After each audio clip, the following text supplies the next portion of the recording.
Good morning, students. In ENG DSC 103, we have already gone through some of the concepts like a flowering tree हमने कर लिया है, then a retelling of women's Rama's tale, तो वो भी हमने कर लिया, which dealt with Sitayana and all concepts. So nowadays we are going through दलित साहित्य के बारे में हम लोग पढ़ रहे हैं। दलित साहित्य का काफ़ी हमने जो है वो 102 में पढ़ा भी है। हमारा एक सेक्शन जो है ऑलमोस्ट कंप्लीशन पे है, वो कल्लू हम लोग कर रहे हैं। और इसमें जो है, जो इस बुक में आपका दे रखा है, हिस्टोरिकल बैकग्राउंड आपको दिया गया है। So we were going through कि मूवमेंट महाराष्ट्र से शुरू होकर किस तरह से पूरे भारत में, यूपी बिहार में फैला और पूरे भारत में फैला। मूवमेंट क्यों शुरू हुआ? Because the people they realise that they were not given rights, despite they were given rights in Indian constitution. भारतीय संविधान में उनको जो है वो अधिकार दिए गए थे, but common man didn't want to give them rights. जैसे they were given the right to get their children educated, right to education was granted, it was given, लेकिन आम आदमी वो देना ही नहीं चाहता था। जब आपने ओम प्रकाश वाल्मीकि का जूठन पढ़ा है तो उसमें क्लियर कट एक चीज़ लिखी गई है कि people didn't want, even the attitude of the teachers it was not so good, जबकि वो होना चाहिए था, क्योंकि वो राइट्स जो है, अगर हम संविधान के अधिकारों की बात करें तो वो उनको दिए गए थे। So we are going through the historical background these days. आजकल हम हिस्टोरिकल बैकग्राउंड कर रहे हैं, जहाँ role of doctor BR Ambedkar is there, some of the Chokhamela जो एक संत थे, उन्होंने बहुत पहले ही मूवमेंट अपना शुरू किया था कि ही फेल्ट लाइक कि ये अधिकार जो है लोगों को वो मिलने चाहिए। सो जो अनटचेबल्स में सबसे ज़्यादा ब्राह्मण्स में एजुकेटेड थे, अनटचेबल्स में भी और ब्राह्मण्स में भी। जो ब्राह्मण्स बोलते थे ना कि we grant education to others, हम लोग विद्या देते हैं दूसरों को, तो हम सबसे ज़्यादा एजुकेटेड हैं। It was not like that. Doctor BR Ambedkar ने वो सारे बैरियर्स जो वो क्रॉस कर लिए थे, तो ही वाज अपने एरिया में वो सबसे ज़्यादा एजुकेटेड थे, चाहे वो ब्राह्मण्स थे चाहे वो अनटचेबल्स थे। So let us start this chapter now. Ambedkar's political work, जहाँ तक अम्बेडकर के पॉलिटिकल वर्क का सवाल है, which was the base of the movement, जो मूवमेंट का बेस था। अब मूवमेंट आप करते रहो, जब तक आपको जो है राइट्स नहीं मिलेंगे, इट वोंट बी सक्सेसफुल। तो मूवमेंट क्या होता है? आपके आंदोलन। आंदोलन कब कामयाब होता है? जब आप उन अधिकारों को जिनको आप लेना चाहते हो, आप वो अधिकार ले लेते हो, then your movement become successful. तो उसके लिए क्या था? किसी का पॉलिटिक्स में जाना ज़रूरी था। सो BR अम्बेडकर ही प्रेफर टू बी देयर। उन्होंने जो है संविधान निर्माता का जो काम था उन्होंने वो किया। It must be given short shift here as a subject too complex for easy generalisations. अब इसको हम थोड़ा सा छोड़ेंगे, क्योंकि ये एक ऐसा सब्जेक्ट है कि इजीली अंडरस्टैंड करने में दिक्कत हो जाएगी, हमारा पूरा ट्रैक चेंज हो जाएगा। अभी हम क्या कर रहे हैं? हम आम आदमी का स्ट्रगल जो इसमें मेन इंक्लूड कर रहे हैं, जो लीडर्स का स्ट्रगल था। The vital concern with politics, main concern कहाँ था? पॉलिटिक्स से था। However may be seen in the development of Dalit panthers. Dalit panthers भी एक जो थी वो यूनियन टाइप में थी, जहाँ पे लोग इकट्ठा यूनाइटेड होकर एक ग्रुप था। An organisation founded in 1972। अब देखो, rights were granted soon after your independence. Constitution में तो राइट्स दे दिए गए, लेकिन 1972 तक वो संघर्ष चल रहा था। देखो, जो दलित पैंथर्स थे, by writers to protest both atrocities against untouchables in the villages. Atrocities होता है अत्याचार, तो उन राइटर्स ने क्या प्रोटेस्ट किया कि जो विलेजर्स पर अत्याचार हो रहे हैं, किन पर? अनटचेबल विलेजेस पे। And the इनइफेक्टिवनेस of the Republican party founded by Ambedkar just before his death in 1956। 1956 में जब उनकी डेथ हुई, तो उससे पहले जो दलित पैंथर्स थे, उन्होंने बोला कि रिपब्लिकन पार्टी जो अम्बेडकर ने फॉर्म की है, वो भी हमें राइट्स नहीं दिलवा पाए। और गांव में जो लोगों पे अत्याचार हो रहे हैं, हम उनके अगेंस्ट भी लिखना चाहते हैं। अब देखो, जैसे फीमेल का राइटिंग में स्ट्रगल चला, उस तरह से दलित्स का भी राइटिंग में स्ट्रगल चला। They were not granted liberty to write down. उनका काम ही पब्लिश नहीं होने देते थे। जैसे वुमेन का काम उन्होंने पब्लिश नहीं होने दिया। जैसे इन्होंने नबनीता देवसेन ने जो बताया है हमें कि जो फीमेल ऑथर थी चित्रवती, उनका काम पब्लिश ही नहीं होने दिया। उसको इनकम्प्लीट टेक्स्ट मानते रहे कि जी रामा का रेफरेंस नहीं है। कभी ये नहीं सोचा कि फीमेल के वो व्यू पॉइंट से तो वो कंप्लीट टेक्स्ट था। वही जो है दलित्स के साथ भी हुआ। They wrote down literature. अब वो क्यों पब्लिश नहीं कर रहे थे? बिकॉज अगर वो लिटरेचर पब्लिश होता तो जो जो अत्याचार उन पे हो रहे थे वो और लोगों को पता चलने थे, क्योंकि जो एजुकेशन भी स्प्रेड हो रही थी, लोगों को पता चलना था। वहाँ पे क्या दंगे भड़कने थे, मूवमेंट्स शुरू होनी थी, आंदोलन शुरू होने थे। और जो लोग अभी बेचारे गांव में डाउन ट्रॉडन क्रश्ड थे ना, अपर कास्ट लोगों की हर बात वो मानते थे, उन्होंने भी चीज़ों के अगेंस्ट आना था, तो उन्होंने क्या किया, उन्होंने वो लिटरेचर एक्सप्रेस कर दिया, वो लिटरेचर पब्लिश नहीं होने दिया। So the founders of the panthers, कौन थे पैंथर्स के, जो दलित पैंथर्स के थे, नामदेव दसाल एंड राजा दाले वर पोइट्स, दोनों जो थे वो पोइट्स थे। कमिटेड बोथ टू लिटरेचर, जो साहित्य लिटरेचर से भी एसोसिएटेड थे, and to literature as a weapon against social injustice, और सामाजिक भेदभाव के अगेंस्ट उन्होंने लिटरेचर को एज अ वेपन यूज़ किया, एक हथियार की तरह यूज़ किया।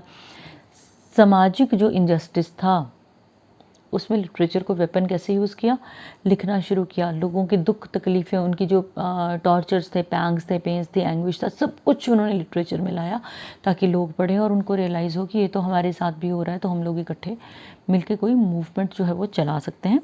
सो the headline years of the Panthers 1971 से 73 तक जो मेन ईयर्स थे, मे ऑल्सो भी set to mark the true beginning of the Dalit sahitya movement. Dalit sahitya movement की जो एक्चुअल शुरुआत थी वो 1971 से 73 के बीच में हुई। Although individual writers had appeared earliest, जो इंडिविजुअल राइटर्स थे वो पहले तो लिख ही रहे थे, लेकिन वो उतना इंटेंसिटी से नहीं जा रहा था कंटेंट जितना जाना चाहिए था।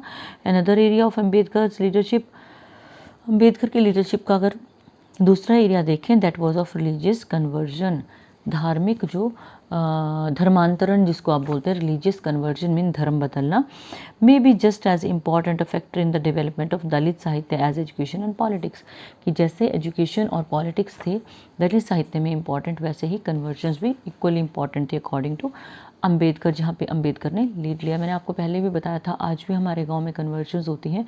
वो क्यों होती है, because people of lower caste, they are not talking of very poor people, वो कास्ट बेस्ड सोसाइटी के लोगों के पास जाते हैं, who are rejected, who are insulted by upper caste people, who feel isolated, and those Christian missionaries, उनको they offer money, और money offer करके उनके कन्वर्जन करवाते हैं कि अब आपका सोशल स्टेटस जो है वो बेटर हो जाएगा। तो सोशल स्टेटस बेटर करने के चक्कर में, क्योंकि कोई भी नहीं चाहता कि मुझे समाज से इसलिए अलग किया जाए कि आप इस पर्टिकुलर कास्ट के हो, इस पर्टिकुलर कम्युनिटी के हो, दे गेट कन्वर्टेड। लेकिन कन्वर्जन के बाद उनकी सच्चाई क्या रहती है, वो बामा का एक करुकू करके एक चैप्टर है, इसी बुक में है, अभी पोइम्स के बाद वही चैप्टर होगा, you will come to know. तो वो सच्चाई हर जगह की रियलिटी को लिटरेचर में रिफ्लेक्ट किया गया है, और वो सच्चाई हमें थ्रू लिटरेचर ही पता लगेगी, अदरवाइज वो पता नहीं चलती है। तो we are talking about Ambedkar right now. The Buddhist conversions came almost 30 years after great satyagraha for water at Mahad in 1928। 1928 में क्या हुआ, Buddhist people they came for conversion, यहाँ क्रिश्चियंस का नहीं, यहाँ बुद्धिस्ट का एग्जाम्पल दिया गया है। 30 years after great satyagraha for water in Mahad, 1928 में जो था वाटर के लिए सत्याग्रह हुआ था, उसके 30 साल के बाद यानी 1958 के आसपास जो था एक बुद्धिस्ट कन्वर्जन मूवमेंट आई। An event which may use as a poetic image for protest, एक ऐसा इवेंट जिसको प्रोटेस्ट के लिए पोइटिक इमेजरी में यूज़ करते हैं। After years of fruitless attempts eight temple entry, सालों तक जो है फ्रूटलेस रहा, वो रिज़ल्ट नहीं लाया मंदिर में जाने का, जो एक प्रयत्न था इन लोगों का, जो लोगों का कोशिश थी कि वो मंदिर में उनको एंट्री मिले। It came after it became clear, जब ये चीज़ हुई तो उसके बाद क्लियर हो गया that independent India's new constitution, कि आज़ाद भारत का जो नया संविधान है, which doctor Ambedkar had helped frame as a chair of the drafting committee, जहाँ डॉक्टर अम्बेडकर एक एमिनेंट पर्सनैलिटी रहे ड्राफ्टिंग कमेटी में। It could overlaw out untouchability, ये इट कुड आउटलॉ अनटचेबिलिटी, जिसमें अनटचेबिलिटी को लॉ के अगेंस्ट, कानून के अगेंस्ट तो ठहराया गया है, but not remove the idea of pollution and hierarchy from hearts and minds. लेकिन जो अपर सोसाइटी, अपर कास्ट सोसाइटी है, उनके माइंड से जो एक आइडिया ऑफ पोल्यूशन है, जिनको लगता है कि अब लोअर कास्ट के लोग पॉल्यूटेड हैं और हम अपर कास्ट वाले हैं, तो वो चीज़ उनके दिमाग से नहीं जा रही थी। ये चीज़ तो आपने जूठन में भी पढ़ी है, तो वही चीज़ यहाँ पे रिपीट हो रही है कि सब कुछ ठीक हो चुका था, राइट्स तो रिटर्न में मिल चुके थे, बट एक्चुअली वो मिल नहीं रहे थे समाज में। Chokhamela's protest from within the system, system के अंदर का जो विरोध था चोखेमला का। Bansode is critical love for Hinduism, जो हीरा बांसोड़े हैं जिनकी आपने पोइम बूजम फ्रेंड पढ़ी है, she was in love with Hinduism, उनको हिंदुइज्म से प्यार था। दे वर रिजेक्टेड, उनको रिजेक्ट किया गया as no longer adequate for man and women who wanted to social and psychological freedom, क्योंकि वो उनके लिए सफिशिएंट नहीं था उनका लिखना उन लेडीज़ और जेंट्स के लिए जो क्या एक सामाजिक और साइकोलॉजिकल फ्रीडम चाहते थे। सामाजिक फ्रीडम कब मिलेगी? जब उनको अधिकार मिलेंगे, जब समाज में उनको अलग नहीं किया जाएगा। साइकोलॉजिकल फ्रीडम जब उन पे ये बर्डन नहीं होगा कि आप पर्टिकुलर कास्ट या कम्युनिटी से रिलेटेड हो। Baburao Bagul, a major short story writer, ठीक है। Dates the beginning of Dalit sahitya from the Buddhist conversion of 1956, Buddhist conversion के फेज में उन्होंने जो था वो लिखा था। Within 2 years of conversion के 2 सालों के अंदर the first major figure in Dalit sahitya की जो मेजर फिगर थी शंकर राव खरात, उनका नाम था Shankar Rao Kharat, published a book of short stories की बुक पब्लिश की, बड़ा बालू बलूतेदार, विच अपियर्ड इन 1958, जो 1958 में अपियर हुई आई। In it each of the servants of traditional village के, देखो जो महाराष्ट्र में महार कम्युनिटी के जो लोग थे वो विलेज सर्वेंट्स उनको माना जाता था।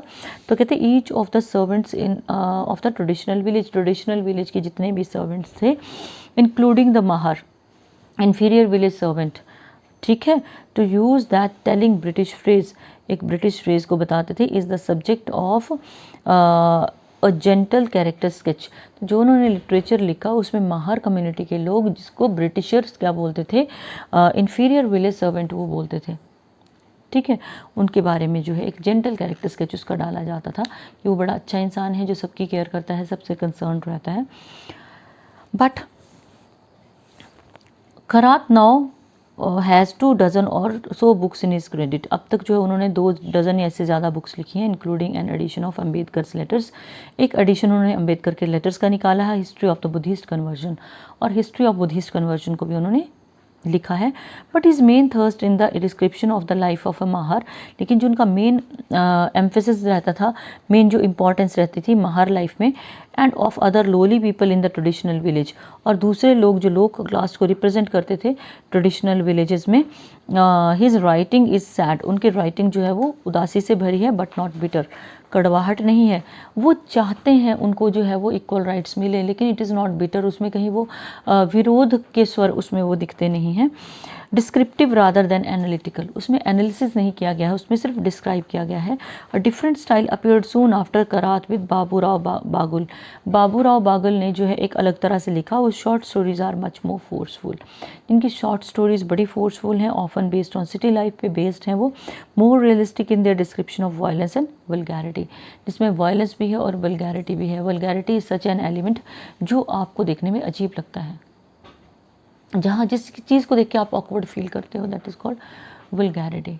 सो उसमें वायलेंस भी है और वल्गैरिटी भी है। आपको कभी अगर मौका मिलेगा, just go through the Untouchable which is a novel written by Mulk Raj आनंद का एक नॉवल है, उसको कभी पढ़ के देखना, उसमें you'll find each and everything related to whatsoever we have been discussing और we have been describing here till today. In later 1960s a trickle of Dalit writing became a flood, trickle होता है बिल्कुल पतला सा नाला, पानी का नाला होता है ना, खड थोड़ी बड़ी होती है, नाला उससे कम होता है। कहते जो अभी तक बिल्कुल ट्रिकल था जिसमें 1-2 ऑथर्स थे ना, वो 1960s में क्या हो गया, लेट 1960s क्या होगा, जैसे 1965, 66, 67, 68, ये सारे लेट 1960s में आएंगे, एंड 69 ऑल्सो। तो कहते वहाँ पे जो there were not a few Dalit writers, large number of Dalit writers they appeared, क्योंकि अब ना दे स्टार्टेड फीलिंग कि लिखना चाहिए। The highly regarded journal Marathwada featured Dalit writing in 1969 issue, Marathwada एक जनरल है, उसमें दलित राइटिंग को मेजर प्लेस दिया गया। बाय नवंबर 20, 1973, 23 नवंबर 1973 तक the Bombay Times of India could give over a special Times Weekly issue, अब टाइम्स ऑफ इंडिया ने एक स्पेशल वीकली इशू निकाला entirely to Dalit poetry and stories, जिसमें सिर्फ दलित पोइट्री थी। दलित पोइट्री मीन्स जिन लोगों ने भुगता है, जो विक्टिम्स थे, उन्होंने स्टोरीज लिखी, उन्होंने पोइट्रीज लिखी एंड ट्रांसलेटेड इनटू इंग्लिश, और उन्होंने इंग्लिश में ट्रांसलेशन भी की। जैसे Mulk Raj, sorry if you will go through the chapter deliverance, Sadgati है एक्चुअल टाइटल, और मुल्क पंडित सॉरी उन्होंने मुंशी प्रेमचंद ने इसको लिखा है। तो अगर सदगति का आप ओरिजिनल वर्जन पढ़ोगे वो हिंदी में है, लेकिन later on it was translated into English. Translate क्यों किया जाता है? ताकि वो मैसेज सारी दुनिया में फैले। What is it? ट्रांसलेशन का एक मोटिव होता है टू मेक अ ब्रिज, एक पुल बनाना जिससे नॉलेज जो है वो ट्रांसफ़र हो, हमारा कल्चर, ट्रेडिशन, हमारी एक एक चीज़ जो है वो सारी दुनिया को पता लगे। It is with Dalit Panthers that Dalit poetry became one of the most important strands in recent Marathi literature. Dalit Panthers की वजह से दलित पोइट्री जो है it became an important part in Marathi literature. Namdev दसाल I have already referred to. He was the defense minister. वो defense minister भी रहे हैं, poet भी रहे हैं, writer भी रहे हैं. J.B. Pawar was the general secretary. Arun Kamble and Arjun Dangle were ardent young members of that group. ये लोग जो है वो बड़े डिवोटेड मेंबर्स थे इस ग्रुप के। तो this is for today, you will have to go through एक एक लाइन बुक की आपने वैसे ही रीड करनी है जैसे मैंने आपको करवाई है, क्योंकि चैप्टर तभी क्लियर होगा अगर आप लाइन टू लाइन पढ़ोगे। सिर्फ ये जो what we call in journal when we meet in class, मैं आपसे तो मिली ही नहीं हूँ, लेकिन generally what I feel like प्रवचन सुनने से कुछ नहीं होने वाला। ये कोई रामायण या वो कथा नहीं चल रही है जो आप भागवत सुनते हो कि सुन लिया बस, जितना एन्जॉय कर लिया एंड कान बंद करके घर चले गए। What is it? You will have to just listen to the thing, you will have to observe it and you will have to absorb it. सुनना है, ऑब्जर्व करना है, एब्जॉर्ब करना है और अप्लाई करना है। तो ये चीज़ें तभी होंगी when you will go through your text books. Again telling you text books लो, क्योंकि बिना टेक्स्ट बुक के कुछ पता नहीं लगने वाला है। अब सेंड यू क्वेश्चंस ऑल्सो, सारी आपको डिटेल्स मैंने सेंड की हैं। आपने रीडिंग कॉम्प्रीहेंशन करने हैं। रीडिंग कॉम्प्रीहेंशन का मैंने टेक्स्ट बुक का पेज नंबर लिखा है और उस पेज नंबर पे आपने वो पैराग्राफ ढूंढना है, उसकी बिगिनिंग और एंडिंग लिखी है। और आपने सॉरी रीडिंग कॉम्प्रीहेंशन नहीं, आपके रेफरेंस टू द कंटेक्स्ट है। रेफरेंस टू द कंटेक्स्ट मैंने आपको क्लिक्स लेके भेजे हैं, ठीक है। आपने उसकी एक्सप्लेनेशन खुद लिखनी है। कोशिश करो जितना लिखोगे उतना हाथ खुलेगा, क्योंकि English is a language which you will be able to learn if you'll go through practice, if you'll do practice. Practice नहीं करोगे कुछ नहीं आने वाला है, तो फिर किसी और सब्जेक्ट को ऑप्ट करके जो है वो तुम्हारा काम होने वाला है। So give time, go through the content I been sending you daily, और अपने आप को पॉलिश करो, रिफाइंड करो, रीडिफाइन करो अपने आप को कि what you actually expect from your self. Good day.